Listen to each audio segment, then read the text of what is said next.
Welcome to my very first tutorial, and today I'll be showing you how to make a super adorable journal. I'm using 2 sheets of 20 by 20 matte black cardstock, and here I am taping some double-sided tape onto some mount board. If you don't have any mount board, find something with about a 2 to 3 millimeter thickness. That'll give you the same sort of finish, I guess. Here I am applying some just PVA glue in between all the bits that I didn't tape, as well as the corners. Stick it down and smooth it out with your bone folder, then simply trim off the excess. Next, I like to score around the whole thing. This helps give a cleaner finish when you fold all the edges round. You want to trim and leave about 1/8 of an inch or slightly less, so that your corners are nice and neat.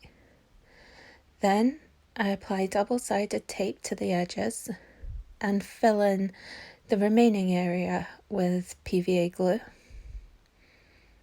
Then I roll it up onto its side and bend it, and then crease it with my bone folder before smoothing it out and burnishing it. For the corners, I simply push them down. I like to do the 2 long sides first, and then the short ones. You really need to make sure you burnish good so that it stays smooth and secure. I also put glue right up against the board, as well as along the areas that I missed. The corners should fold in nice and neat if you followed this method. It doesn't really matter if you have more cardstock on one edge, as it will all be covered up in a later stage. Next, I like to smooth all the edges with my bone folder. Repeat that with the other one so that you have 2. Next, I take my trimmer, and here I'm cutting some cardstock. I realize I haven't given you the measurements for all of this yet, but I'd like to leave it down in the comments below, so be sure to have a look there for all the measurements. I find sometimes it's a bit confusing when people say it in videos, in case you don't hear it. But I'm trimming 2 sheets for the cover and 2 sheets for the inside pages, inside cover. I'm using the We Are Memory Keepers dial guillotine or paper trimmer, and I like to save all my scraps for decorating it later on. To stick them down, I'm using double-sided tape and PVA glue again. Oh, a bit shaky there. So I peel it all off before I put on the glue, as I just find it easier doing it this way rather than getting glue all over my hands trying to peel it off afterwards.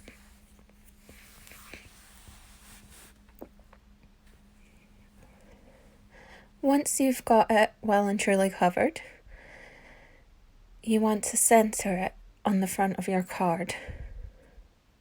You don't want to use too much glue, you want it to be really thin and spread out. If you get too much, it will start glooping out the sides, and no one wants that. So here I'm just doing the same thing for the other cover. You can also round the corners if you'd like to do that, but you want to do that before applying glue or tape. I chose not to round the corners on my front cover, but I decided to on the inside cover. For the inside cover, I'm using iridescent cardstock, And I'm using my We Are Memory Keepers envelope punch board to round the corners because I really couldn't find my corner punch when I was making this. So to stick them, I use the same method as before. It's kind of my tried and proven method. So you just want to apply glue and tape all over. I use a really small bottle of PVA glue so that it comes out really fine and you don't get too much out at once, if that makes sense. So here I am finishing the last one here. And as you can see, the rounded corners in the background of the other one, it gives you more of a gap at the corner so you can see more of the black that I've used.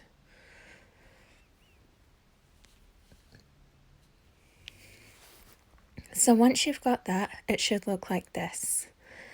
Once you've done that, I'm going to try my We Are Memory Keepers, and this is the Cropper disc. I only found this the other day, and this is my very first time using it.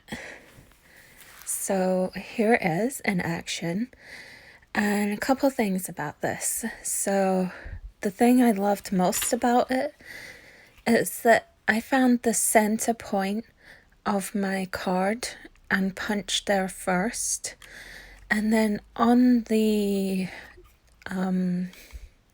crocker disc there's a little notch and you simply put that in like that as shown, and it lines up all the others.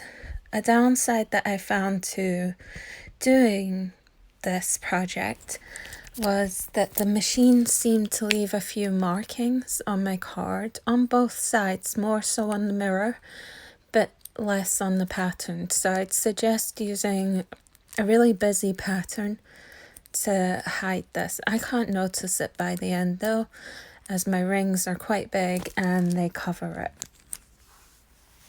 I'm using the 38mm metal craft disc rings, and they are so cute. They have little hearts cut out through the middle, and you simply just pop on your pages, well, your cover,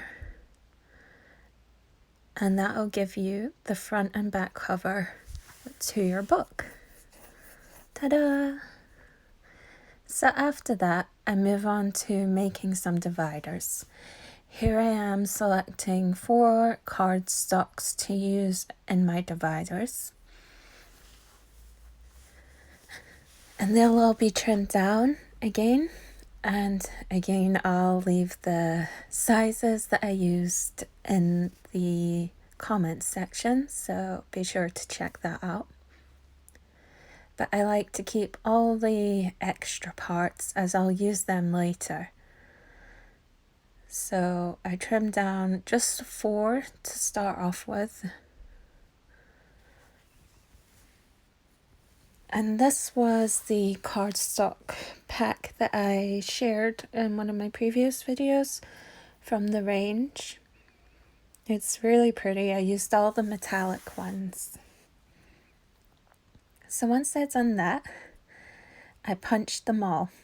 You don't have to sit and watch me punch all of them, but here you go. They're all done. And then I measured the space and I wanted to make little tabs. So I cut out these strips and scored them down the center. You could just fold this in half though. Once I done that, I rounded the corners, and that'll give you your tab shape.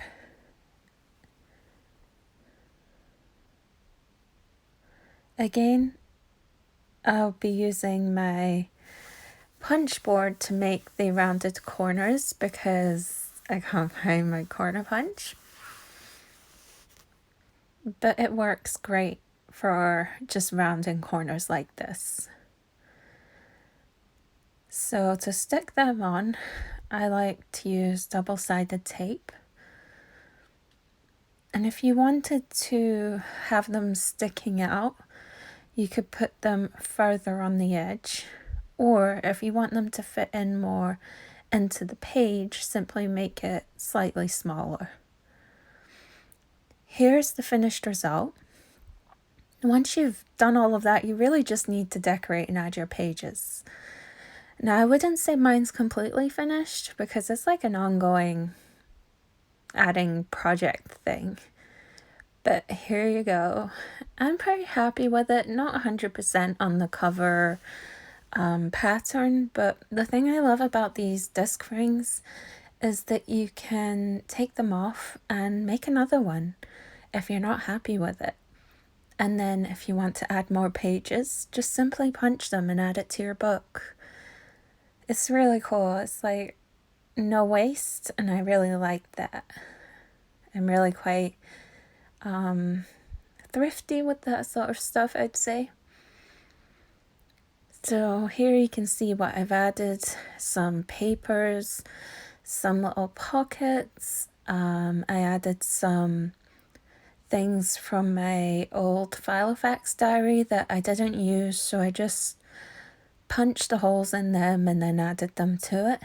I also added my little book that I shared on Insta the other day. I'm so happy with that. I really love that one. And I added these journaling cards for lists, and they had a pattern on the back. So for some of them, I stuck them to each other. And then there's one that has the pattern, so you can see that I covered it up. And that is pretty much it. I really hope you enjoyed this tutorial and that it was useful to you. Please give me a thumbs up and subscribe if you'd love to see more tutorials like this. Thank you again for watching, and bye!